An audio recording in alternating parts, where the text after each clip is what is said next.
Magandang gabi, Luzon, Visayas at Mindanao. Narito na ang nagkakaisa at pinakamalawak na pagbabalita. Sa pangunguna ng Presidential Communications Office na kinabibilangan ng Philippine Information Agency, Philippine News Agency, Presidential Broadcast Service, Radyo Pilipinas, IBC at PTV. Mula sa PTV, ako po, Sheila Salaysay. Ihahatid namin ng mga komprehensibo at mahalagang balita mula sa iba't ibang bahagi ng bansa. Mula sa PTV, ako po, si Joshua Garcia. Ito ang Balitang Pambansa. Ngayong gabi sa Balitang Pambansa. Mahalaga ito dahil barato ang bigas. Yung mga mahirap, kabili ng bigas na barato. Salamat kami ni BBM na ito na, nangyari na yung pangako niya. Mga Cebuano na nakabili ng 20 pesos kada kilo ng bigas, lubos ang pasasalamat kay Pangulong Ferdinand R. Marcos Jr. Pagbebenta ng 20 pesos kada kilong bigas sa kadiwa ng Pangulo sa Metro Manila, sisimulan na bukas. Kaliwat ka ng job fair, umarangkada ngayong araw ng manggagawa, ibang aplikante, hired on the spot. Trust at satisfaction rating ni Pangulong Ferdinand R. Marcos Jr. inaasahang mas tataas pa dahil sa ipinapatupad na pro-poor projects ng administrasyon. Una po sa ating mga balita, dinagsa ang opisyal na pagsisimula ng pagbibenta ng tig-20 pesos kada kilong bigas sa Cebu City. Ang detalye sa Balitang Pambansa ni Jessie Atienza ng PTV Cebu Live. Jessie? Yes, live pa rin tayo ngayon dito sa Cebu Provincial Capitol Grounds kung saan espesyal ang araw na ito dahil hindi lamang yung araw ng mga manggagawa yung ating idinaos, kundi kasama na yung opisyal na paglulunsad ng pagbibenta ng 20 pesos kada kilong bigas na una nang ipinangako ni Pangulong Ferdinand R. Marcos Jr. na ngayong araw ay naisakatuparan na. Maaga pa lang inilatag na ang sako-sakong NFA rice. Inagahan rin ng mga mamimili ang pagsama sa pila upang makabili ng abot-kayang bigas na kanilang inaasam. Dito sa area na ito ay makikita naman ng mga mamimili at ang publiko kung ano yung quality ng NFA rice. Lapit lamang ng konti, ito yung bigas kung na mabibili nila dito. Ayan. Sinuri din ng ilan sa mga mamimili at inamoy ang NFA rice na nakalatag. So far, ma'am, yung inamoy nyo, kumusta po siya? Okay siya. Okay siya. Wala naman kayong naamoy gaya ng mga reklamo ng iba na dati, na babaho, wala naman sa... Wala. Wala rin bokbok. Walang ano, ma'am? Walang bokbok. Pindot, parang bagong ani. Ganito yung dala namin galing sa Bohol, kahapon. Oo. Bagong ani. So parang bagong ani. Ah, okay. Pinangunahan ni Agriculture Secretary Francisco Chu Laurel Jr.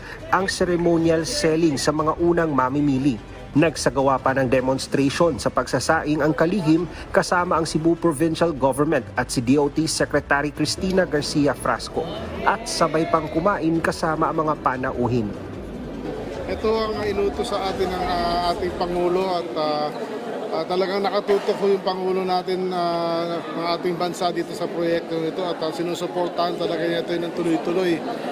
Actually kahapon nag-usap kami sa Malacanang, halos araw-araw nga actually at sabi niya ito na talaga at finally magagawa na natin. Good faith lang naman kailangan natin sa kapwa Pilipino. Think about it, yung mga farmers natin, they really need this. That's their livelihood. And because of this 20 peso per kilo rice, ang DA bibilhin lahat eh. There's already market. Tiniyak naman ng Department of Agriculture at ng National Food Authority na sapat yung supply ng NFA rice na kanilang maipapamahagi sa ating mga kababayan dito sa iba't ibang bayan at lungsod na sakop ng lalawigan ng Cebu. Ito ay para masiguro na lahat ng ating mga kababayan na kahit nasa malalayong lugar ay matitikman din nila yung 20 pesos kada kilong bigas na programa ni Pangulong Ferdinand R. Marcos Jr. At yan muna ang mga huling balita mula dito sa Cebu. Balik muna sa inyo dyan sa studio. Maraming salamat, Jessie Atienza. Tuloy-tuloy ang administrasyon ni Pangulong Ferdinand R. Marcos Jr. sa pagpapatayo ng rice processing centers na may makabagong makinarya para sa pagpapatuyo at paggiling ng palay para sa mas malaking produksyon at kalidad ng bigas. Ang detalye sa balitang pambansa ni Vel Custodio ng PTV Manila. 150 rice processing centers na ang naitayo ng Department of Agriculture sa ilalim ng pamumuno ni Pangulong Ferdinand R. Marcos Jr. Since the start of the Marcos administration, we have actually built 150 rice processing centers all over the Philippines. And this year we will complete 22 more, and next year we will complete 30 more, and so on and so forth. Inanunsyo rin ng DA sa 2025 Sustainable Agricultural Forum kahapon na target ng kagawaran na activated na ang command center ng DA sa third quarter ng 2025. And I'm happy to announce that hopefully by the third quarter of this year, the DA will finally have its command center be completed and operational. Ayon kay DA Secretary Francisco Tiu Laurel Jr., makakatulong ang command center para bantayan, itrack ang supply at ilatag ang data ng mga produktong agrikultura. Samantala, inanunsyo na ng Philippine Crop Insurance Corporation na gagamit sila ng satellite technology para sa processing claims para sa disaster hit farmers. If you use satellite technology sa claims processing, hindi na kailangan pumunta doon actual. Going there, far-flung area, it takes time. Nagbibigay ito ng satellite imagery na maaaring gamitin para tansyahin ang pinsala ng agrikultura sa mga geotag na sakahan. Lahat ng farmer namin, gine-geotag na natin. If you geotag, so accurate na talaga yung, hindi na yung ocular, and then you just estimate the area. In that case, we are able to save a lot of money. And if we're saving a lot, our savings will now go to more farmers being insured.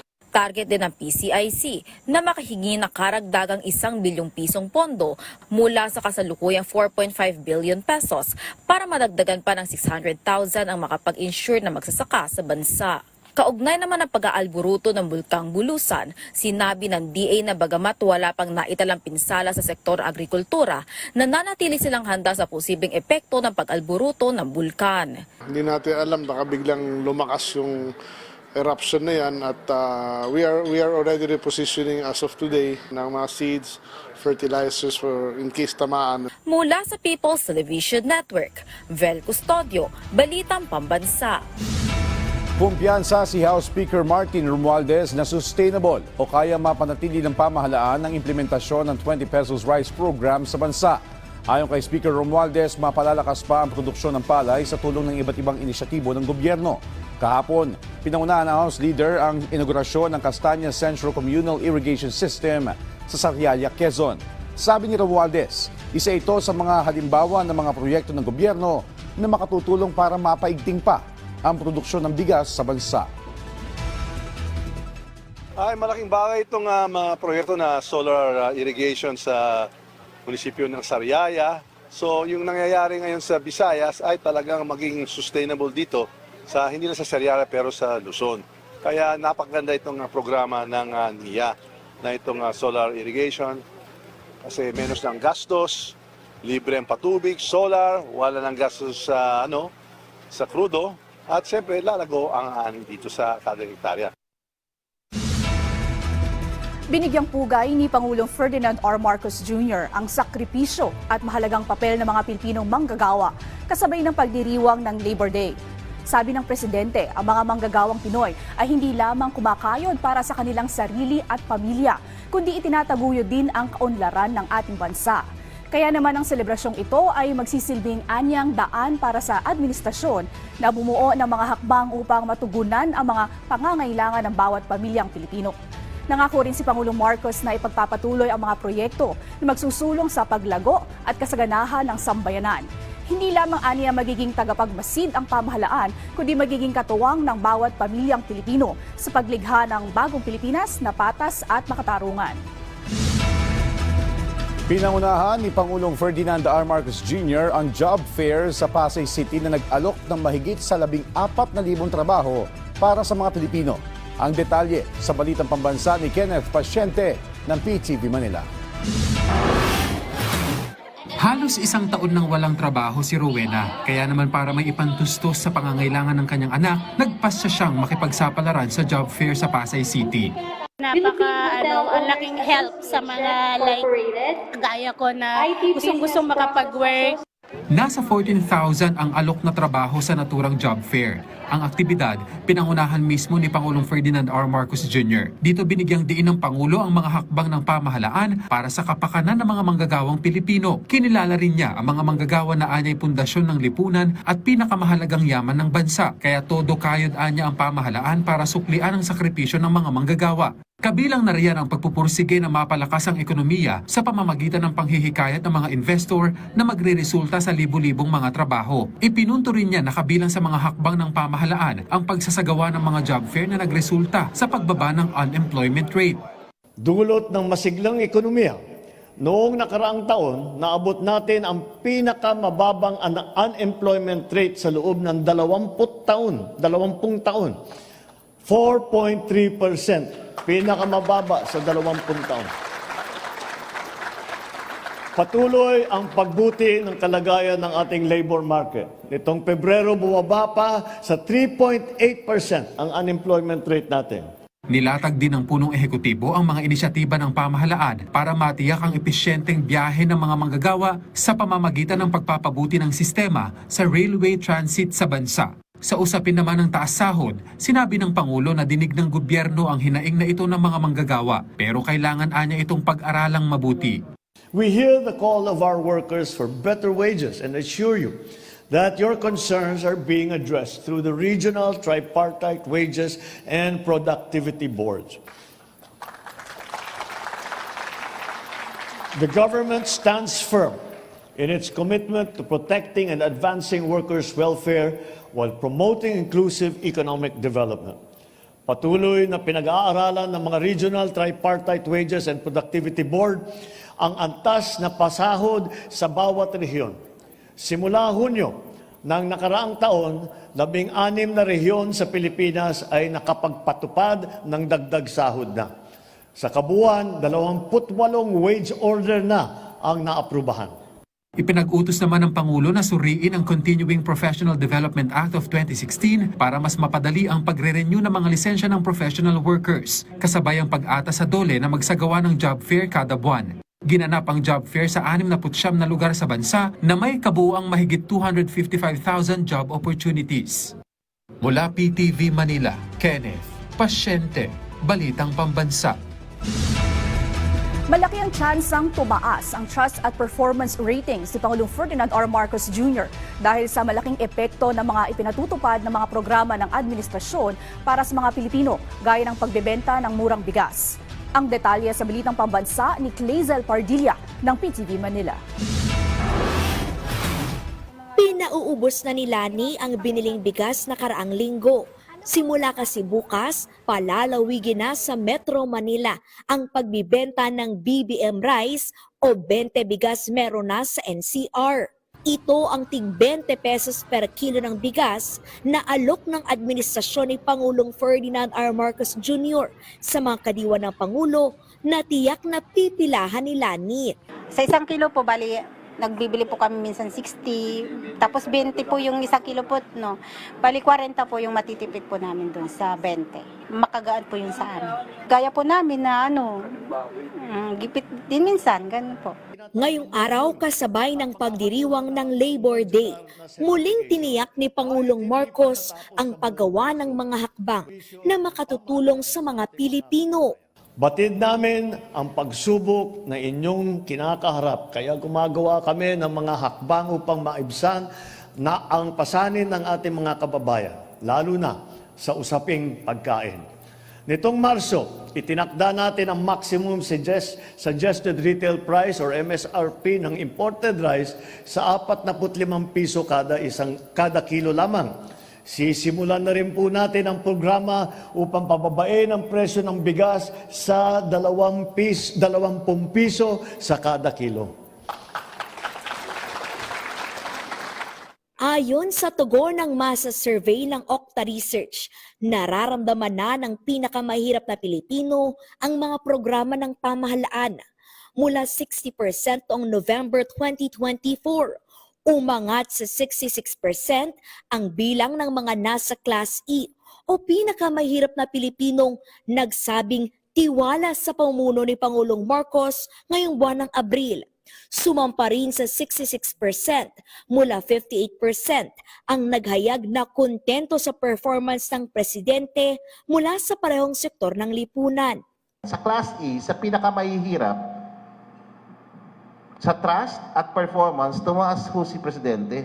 I think nakatulong talaga dyan yung mga inisyatiba para sa mga mahihirap. Siguro yung mga pro-poor initiatives, no? Yung sa CCT, Pantawid Pamilya, no? Yun, malaking tulong yan. So, nakikita ng mga mahihirap sa ating bansa na meron ginagawa yung gobyerno. Tingin ng Okta Research, tataas pa ang trust at approval ratings ni Pangulong Marcos sa mga susunod na buwan. More than 50%, close to 60% po ay urgent concern ho yung presyo ng bilihin. Pangalawa, yung trabaho. Pangatlo ho, ito, malaking issue to sa mga kababayan natin, affordable food. Malaki dyan issue sa affordable food, yung presyo ng bigas. Makakatulong ba itong subsidiya sa bigas para sa mga mahihirap? Talagang makakatulong.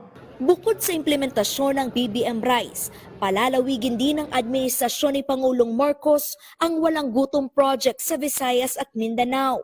Ipagpapatuloy ang pagsasagawa ng mga job fair.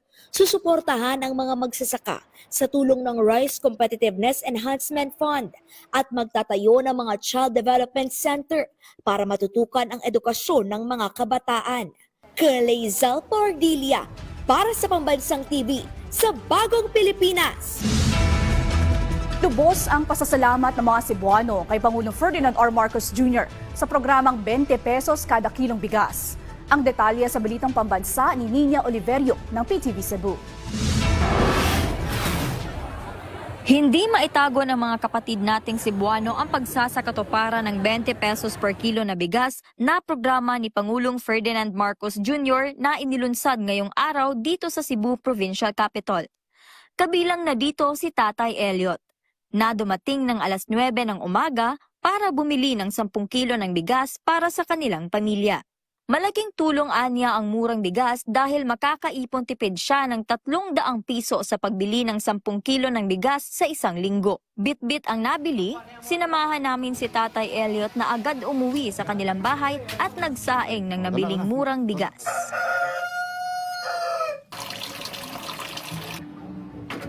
Okay.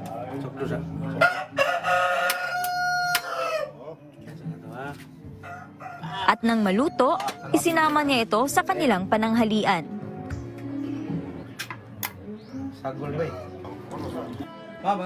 Ang masabi ko lang sa bigas na bininta kayo na 20 kilos, okay ra ang lasa. Pasok sa panlasa ni Tatay Elliot ang kalidad ng bigas. Okay. Wala kang ibang malasahan na mabaho o wala. Okay ra kayo sa ng lasa. Ang 20 nga kilo nga bigas nga binigay ngayon na pangako sa atong Pangulo ay okay ra. Ining bugas pero mas puti oh. Dagdag pa niya, sana'y magtuloy-tuloy na ang programang ito ni Pangulong Ferdinand Marcos Jr. Itong bigas, mas okay. Sana tuloy-tuloy na itong 20 kilo. Mr. President, ang pangako mo ay binigay mo sa Visayas. Thank you very much. Maliban kay Tatay Elliot, maaga ring pumila sina Nanay Gina at Tatay Nesiforo para makabili ng 20 pesos per kilo ng bigas na inilunsad sa Cebu Provincial Capital ngayong araw. Masaya ako ngayon, ma'am, kasi gusto kong bumili ng bigas na 20 pesos per kilo. Kasi ngayon, alam mo na ngayon, panahon, mahalin na ang mga bilihin. Malaki na itong may tutulong sa pamilya ko. Yung ibang budget, iba na rin ang bilihin namin. Kasi maganda na itong na natupad na ni Presidente yung pinangako niya na 20 pesos per kilo ang bigas. Samantala, dala ang kanyang walker, hindi mapigilang mapangiti ni Tatay Niciforo dahil sa wakas, natupad na raw ang pangako ng Pangulo na makakabili sila ng murang presyo ng bigas. Pumunta kami rito dahil mayroong bigas na tag-20 ang kilo. Bibili kami ng bigas. Tay, para sa inyo, ano po yung, gaano ba kahalaga yung programa na ito? Mahalaga ito dahil barato ang bigas. Yung mga mahirap, kabili ng bigas na barato. Salamat kami ni BBM na ito na, nangyari na yung pangako niya. Pinangunahan ni Agriculture Secretary ang paglunsad sa 20 pesos per kilo na bigas dito sa Cebu na dinaluhan din ng iba't ibang kawanin ng gobyerno mula sa Department of Agriculture, Cebu Provincial Government at ni Tourism Secretary Cristina Garcia Frasco. Mula sa PTV Cebu, Nina Oliverio, para sa Balitang Pambansa. Samantala, tiniyak naman ng NFA Western Visayas na may sapat silang stock sa pagpapatupad ng 20 pesos na kada kilong bigas. Nagbabalik si Nina Oliverio ng PTV Cebu para sa Balitang Pambansa. Sa pagpapatupad ng pagbebenta ng 20 pesos bawat kilo ng bigas sa Visayas ngayong araw sa Cebu, tiniyak ng National Food Authority Western Visayas na may sapat silang supply para sa buong rehiyon sa kanilang 16 na warehouse sa Region 6. We have 1,500,000 plus na palay, the whole Region 6, and we have also 105,000 milled rice at present. Sufficient po for the Panay and Negros Occidental. Dagdag ng regional economist, wala silang inaasahang stocks na darating mula sa ibang rehiyon sapagkat surplus region ang NFA Western Visayas. Wala po, kasi NFA Western Visayas is a surplus region at kami po ang nagiging source ng ibang regions instead of na sila yung papasok na bigas po. Tiniyak naman ng NFA Western Visayas, ligtas kainin ang kanilang bigas. Sa NFA Region 6 po is we have good and consumable condition ng rice stocks and ang lahat ng issue sa P20 will be newly milled rice. So if you will see na bagong giling po siya. So definitely good and consumable condition po siya.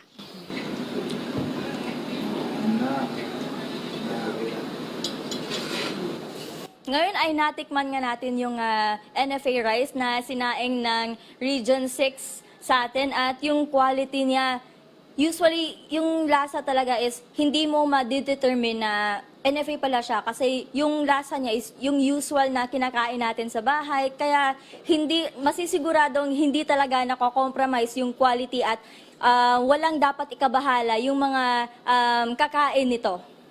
Kamakailan ay nagpatupad na rin ng executive order ang provincial government ng Iloilo sa pagbebenta ng 20 pesos per kilo na bigas. Layunin nito na ma-address ang problema sa malnutrisyon sa lalawigan. Mula sa PTV Cebu, Nina Oliverio, para sa Balitang Pambansa. Binagsa ng mga aplikanteng nais makapagtrabaho sa ibang bansa ang mega job fair ng Department of Migrant Workers sa Quezon City. Ang detalye sa Balitang Pambansa ni Bien Manalo ng PTV Manila. Mula Giwan Eastern Samar, lumuwas pa ng Manila si Lucy. Nag-a-apply siya sa Canada bilang caregiver. 1 taon kasi siyang nag-training ng caregiving sa TESDA. Nais niyang mangibang bansa dahil na rin sa kagustuhang makatulong sa kanyang pamilya. Gustong makatulong sa pamilya po. Malaki po kaysa dito sa Pilipinas. Saka yung savings po. Malaking may tutulong nila. Tulad ni Lucy, nagbabaka sakali rin si Jai na makapagtrabaho abroad.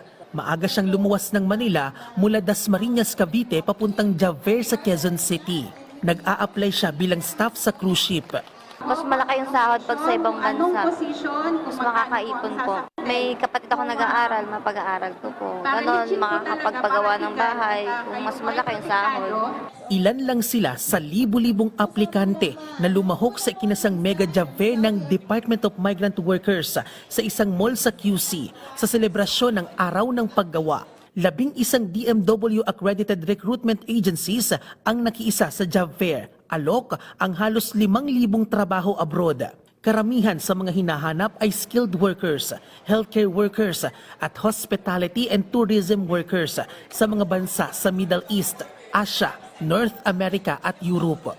Nagsagawa rin ang ahensya ng Pre-Employment Orientation Seminar at Anti-Illegal Recruitment and Trafficking in Persons Program. Sa tala ng DMW, aabot sa mahigit 2 milyong OFW ang umalis noong nakaraang taon.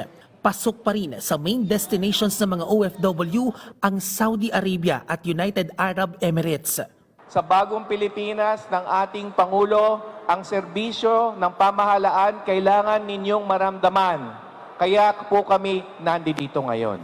Samantala, aabot naman sa halos 1,000 aplikante ang dumagsa sa ikinasang job fair ng Dole Kamanava sa isang mall sa Caloocan. Mahigit 100 dito ang na-hire on the spot, kabilang na ang nasa 20 miyembro ng Pantawid Pamilyang Filipino Program o 4Ps. Isa si Renz sa mga maswerteng na-hire on the spot bilang refrigeration engineer sa isang food manufacturing company. I can promise the company that who hired me that I would do my best as an engineer. Asahan po ng ating mga mamamayan, patuloy po ang Department of Labor and Employment na makikipag-ugnayan sa iba-ibang ahensya ng gobyerno at sa ating mga pribadong sektor para makapagbigay ng mas maayos na serbisyo. Mula sa PTV Manila, BN Manalo, Balitang Pambansa. Samantala, sa Quezon City Job Fair, ilang aplikante ang hired on the spot, habang may payo naman ang mga employer sa mga naghahanap ng trabaho. Ang detalye sa Balitang Pambansa ni Christian Bascones ng PTV Manila. Isa si Jessa sa libo-libong mga aplikante na nabenepisyuhan ng Labor Day Job Fair sa Quezon City. Masaya siyang na-hire on the spot. Masaya ako kasi isang buwan din akong walang trabaho, so at least na-hire ako dito on the spot pa talaga. Kinakabahan kasi parang hindi ako makakapasa pero I did my best para makapasa. Malaki ang tulong ng job fair para kay John Carlo na pinapaasa lang daw ng mga dati niyang ina-applyan. Yes po. Kasi nung time po na hindi naman po job fair po, dami-dami na po akong ina-applyan. Pero ang chika lang po kasi sa akin nun, yung sabi lang po kasi nun, callback na lang po eh. So wala naman pong callback na natanggap. May payo naman ng employer mula sa BPO industry na si JP para sa lahat ng mga aplikante. I think the most important thing that they should understand is they should be confident.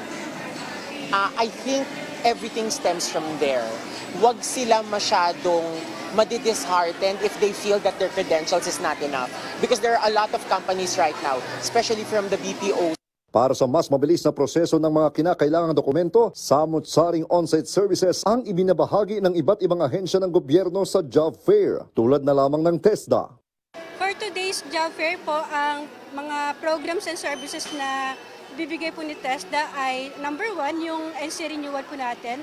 We're going to provide free NC renewal po sa mga aplikante na naglapse na po ang kanilang mga certification. Number 2, scholarships po. We have list of schools and programs na under for Training for Work scholarship programs and STEP. So we can provide scholarships. Also, we can also provide yung list of training centers and accredited assessment centers for those schools program or certification na kailangan po nila. Ang job fair na ito ay bahagi ng programa ng pamahalaang Ferdinand R. Marcos Jr. bilang pagpupugay sa lahat ng mga manggagawang Pilipino ngayong Labor Day. Mula sa People's Television Network, Christian Bascones, Balitang Pambansa. Samantala, kilalanin natin ang Pinoy na nasa likod ng ipinagmalaking bag ni First Lady Liza Araneta Marcos habang siya ay nasa Rome, Italy, kasama si Pangulong Ferdinand R. Marcos Jr. Ang detalye sa Balitang Pambansa ni Earl Tobias ng IBC 13.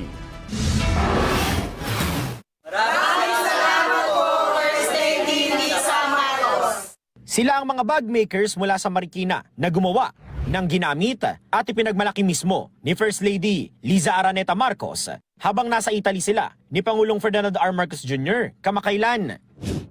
Sa sobrang tuwa nga ng may-ari ng bag manufacturing business na si Rosana, pinalaminate niya pa ang Facebook post ng First Lady. Nagulat po kami kasi na-invite lang po kami, nagkaroon po kami ng bazaar dito sa amin sa City Hall.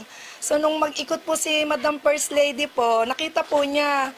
Siyempre, nasimplihan lang po siguro siya, nagandaan pero simple. Ayun po, hindi ko nga po akalain na magugustuhan ni Madam First Lady. Tapos lalo po kami natuwa, nakita po namin. Dinala po pala niya sa Rome, kaya sobrang nagpapasalamat po kami kay Madam First Lady Lisa Marcos na nagustuhan po niya yung aming produkto. Kahit na ganito lang po, galing lang po sa mga small manufacturer po. Isa na rin kasi itong malaking tagumpay para sa kanilang mitiing may pagmalaki ang kanilang produkto at mapalaki pa ang kanilang maliit na negosyo na binubuo lamang ng 12 kataong bag maker sa araw-araw. Unang-una, hindi lang po para sa akin, para po sa mga manggagawa namin. May mga manggagawa pa po kami, mga senior. Talagang sa ganito lang din po yung umaasa sila na trabaho. Malaking tulong ang suporta ni na First Lady Liza Marcos at Pangulong Ferdinand R. Marcos Jr. para sa kabuhayan ng mga bag maker. Gaya na lamang ni Nanay Malu na binubuhay ang kanyang pamilya sa pamamagitan ng paglikha ng dekalidad ng mga bag. Bilang manggagawa po, malaking tulong po yung may mga kahit malilit na gawaan po. Sa amin po, malaking tulong, lalo nakapagpaaral po kami ng anak namin. Siyempre po, proud po kami. Nakarating po sa ibang bansa yung gawa namin, gano'n, napagmalaki din po ni First Lady. Sabi nga nila sa panahon ngayon, mahirap nang humanap ng pangmatagalan. Pero ibahin nyo ang mga bag na dito mismo gawa sa Marikina. Pagmamalaki kasi ni na Rosana, subok na ang tibay ng kanilang mga produkto. Singtatag ng kanilang pagka-Pilipino, anumang haraping hamon sa buhay. Mula sa IBC 13, ako si Earl Tobias para sa Balitang Pambansa. At dyan po nagtatapos ang 30 minutong ulat sa bawat sulok ng bansa. Samahan niyo kami muli mamayang alas 9:30 ng gabi para sa updated at pinalakas pang balitaan. Mula sa PTV, ako po si Joshua Garcia. Ito ang pinalawak na puwersa sa pangunguna ng Presidential Communications Office, kabilang ang Philippine Information Agency, Philippine News Agency, Presidential Broadcast Service Radyo Pilipinas, IBC at PTV.